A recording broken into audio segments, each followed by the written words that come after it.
बहुत ही प्रिय और बहुत ही सम्मानित साथियों, बहुत बहुत प्यार, हृदय की असीम गहराइयों से आपको मेरा नमस्कार। दोस्तों, क्या चरित्रवान बने रहना किसी शर्त पर आधारित होता है या फिर किसी शर्त का फुलफिल होना ही चरित्रवान कहलाता है?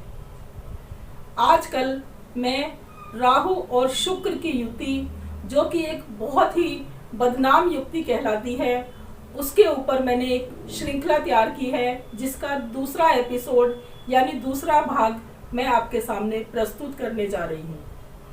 दोस्तों, बहुत से ज्योतिषी ऐसे होते हैं कि कुंडली में राहु और शुक्र की युति देखी नहीं कि व्यक्ति के ऊपर चरित्रहीनता का आरोप लगा देते हैं या फिर उसे चरित्रहीन का करार दे दिया जाता है,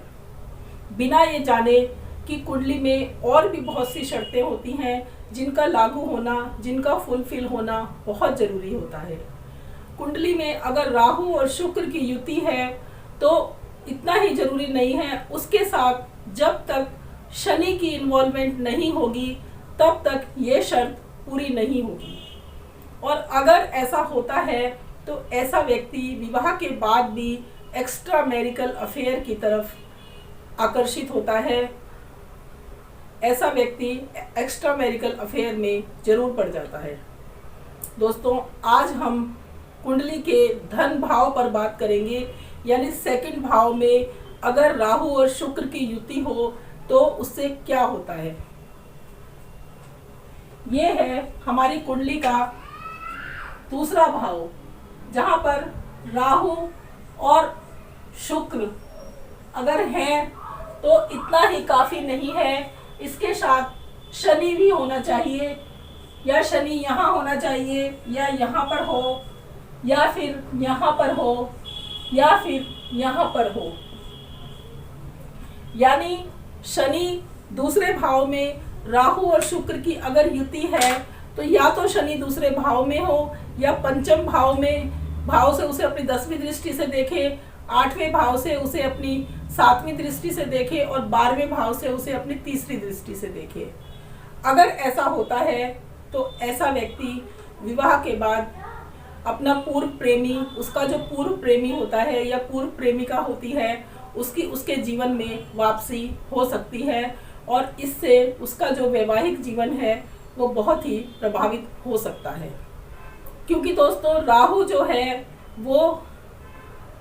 दानवों का, राहु जो है एक बहुत ही पाप ग्रह है और शुक्र उसका गुरु है। जब राहु और शुक्र की युति कुंडली में होती है तो ऐसा व्यक्ति धन बहुत खर्च करता है, ऐसा व्यक्ति अपनी बात किसी को ढंग से समझा नहीं पाता और जो परिवार होता है उसमें भी उसकी ज़्यादा खास किसी से नहीं बनती। ऐसे व्यक्ति के दांत जो हैं वो बहुत ही टेढ़े मेढ़े होते हैं और जीवन के सफ़र में जिस भी क्षेत्र में ऐसा व्यक्ति कार्य करता है उसमें वो बहुत ही ऊंचाइयों को छूता है। दोस्तों, राहु और शुक्र की युक्ति जब हम विवाह से पहले कुंडली मिलान करते हैं उस समय हमें देखना चाहिए, अगर उस समय राहु और शुक्र की युति के साथ शनिदेव भी विराजमान हैं तो आपको ऐसे विवाह से अवॉइड कर देना चाहिए, ऐसे विवाह नहीं करना चाहिए। लेकिन अगर राहु और शुक्र की युति है और शनि उसके साथ नहीं है तो ऐसा नहीं है कि आप उस व्यक्ति को चरित्रहीनता का करार देवें। कई बार तो ऐसा भी देखा गया है कि अगर कोई व्यक्ति एक्स्ट्रा मैरिटल अफेयर की तरफ चला जाता है तो उसका जो जीवन साथी होता है उससे बदला लेने के लिए वो खुद भी एक्स्ट्रा मैरिटल अफेयर करने लगता है, क्योंकि उसे लगता है कि अगर मेरा जीवन साथी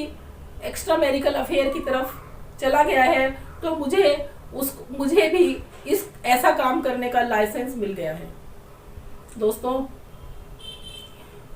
राहु और शुक्र की युति होना कोई बड़ी बात नहीं है, लेकिन शनि जब तक उसके साथ इन्वॉल्वमेंट नहीं है शनि की, तो ये शर्त लागू नहीं होती। और ये शर्त भी तभी लागू होती है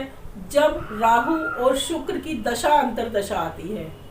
राहु और शुक्र की दशा अंतरदशा में ऐसे व्यक्ति को जो दोस्त होते हैं वो भी ऐसे मिलते हैं कि वो उसे गलत काम करने के लिए प्रेरित करते हैं, और वो व्यक्ति दुनिया की चकाचौंध में अपने आप को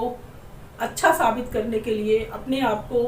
बड़ा साबित करने के लिए चकाचौंध में कहीं ना कहीं खो जाता है और अपने परिवार को बर्बादी की तरफ धकेलना शुरू कर देता है। दोस्तों, इसी के साथ ये वीडियो आज मैं यहीं समाप्त करती हूँ। अगर आपको ये वीडियो पसंद आई हो तो इसे लाइक ज़रूर कीजिएगा,